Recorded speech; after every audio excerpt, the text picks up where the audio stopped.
Сәлем досым. Бүгін мен саған көбербек штешті қалай құрастыру керек екенін көрсетемін. Менің ойымша сен өміріңде бір рет болса да көбербекті құрастыруға талпынып көрген шығарсың. Бірақ бір жағын ғана құрастырған шығарсың. Сосын бұны тек математиктер, өнеркеттер ғана шығарады деп ойладың.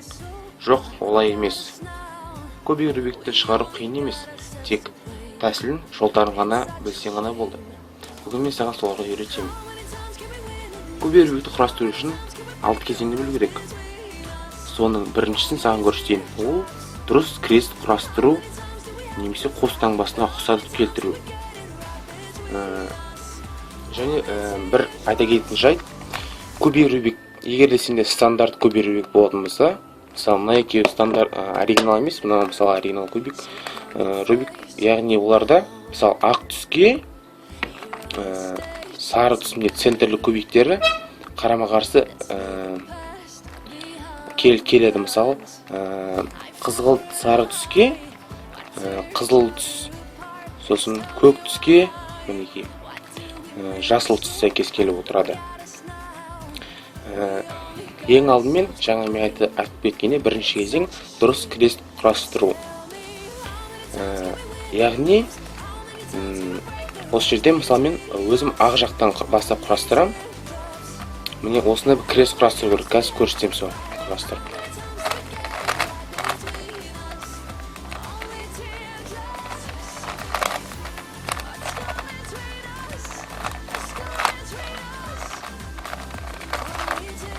Мінекей. Дұрыс крест құрастырылды, яғни оның ортадағы кубиктері жаңағыдай басқа центрлермен сәйкес келіп тұр. Мысалы мен ақ крест құрастырдым, яғни қызғылт сары түспен сәйкес келеді, көк түспен мысалы мына жер сәйкес келеді, қызыл түспен, жасыл түспен сәйкес келіп отыр. Бұны қалай құрастырамыз? Яғни бұл жерде қатты тәсіл, логика деген керек емес. Оған қатты тәсілдер керек емес, бұған логика ғана керек тек. Мысалы, мына жерге бір центрлік кубикті іздейік.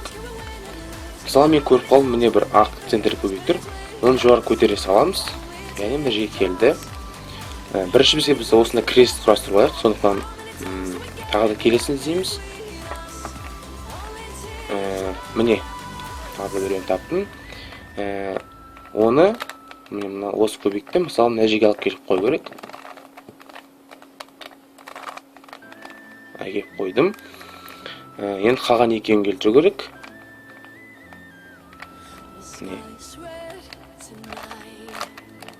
Мына жерге келді. Енді тағы да біреу қалды. Сол біреуін келтіреміз. Мына жерге келтіру керек. Соны келтіреміз. Ол міне тұр. Келді. Бірақ бізде бұл дұрыс крест болған жоқ. Өйткені мына жерде көк ол осы жерде тұру керек. Мына қызыл мына жерде тұру керек. Өйткені мына жасыл сияқты, қызғылт сары сияқты болып келу керек. Ол үшін не істейміз? Мынау дұрыс келтірілген ортаңғы кубиктерді, мысалы жасылды төмен қарай бұрып қоямыз.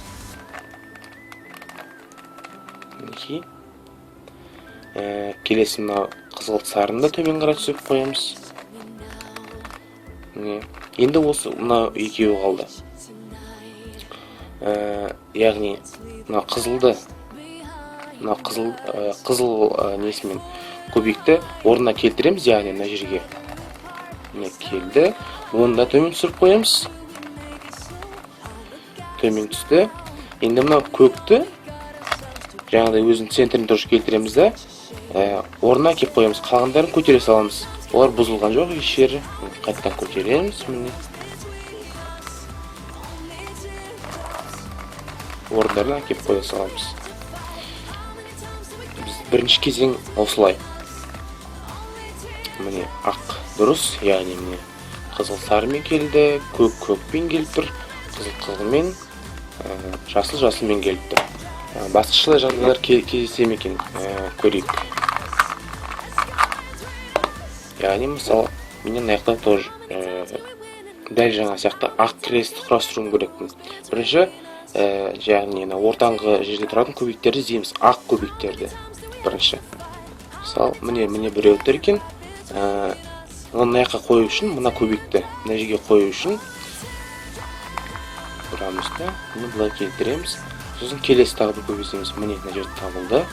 Оны төбеге қарай көтере салсақ жеткілікті. Сосын тағы да біреу іздейміз. Міне табылды. Онда орнына келтіру керек, мына жерге қою керек, мына жерге. Оны қалай қоямыз? Мына жерге орнына алып келеміз. Екі шет жағы төмен қарай, мынаны жанға қарай бұрамыз. Төбеге дейін түсіреміз былай. Ортасын түсіреміз, сосын қайтадан орнына алып келеміз осы жерде. Астындағысын төбесін түсіреміз. Енді қараймыз. Дәл бағанағыдай орталары келе ме екен? Мысалы, мына қызыл келіп тұр, көк келіп тұр. Мына жасыл мен қызыл сары келмей тұр орындармен. Дәл бағанағыдай, яғни көкті төмен түсіріп тастаймыз, қызылды төмен түсіріп тастаймыз. Қызыл сарыны орнына апарамыз былай. Оны да төмен түсіреміз. Сосын жаңа жасылды орнына алып келеміз де қалғандарын көтере саламыз. Сол кезде бізде дұрыс крест пайда болды.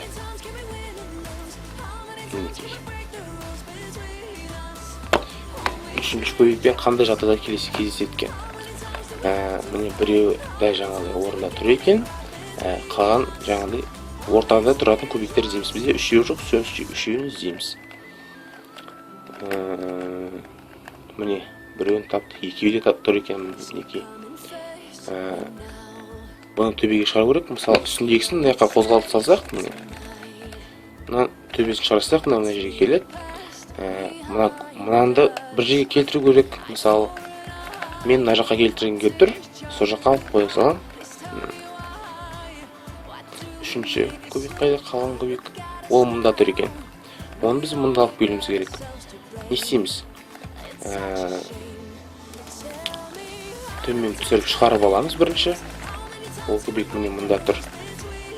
Және оны жаңа мына жерге алып келеміз. Мына жерге қойымыз керек қол көбекті. Төбеге шығарамыз. Шығардым төбеге.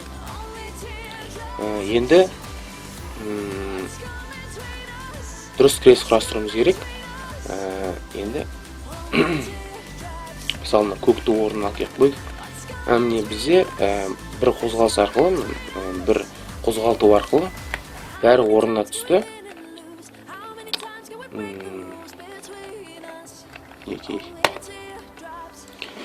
Көргендеріңізге рахмет. Менің каналыма қосылыңыздар. Алда әлі видеолар болады жалғасып.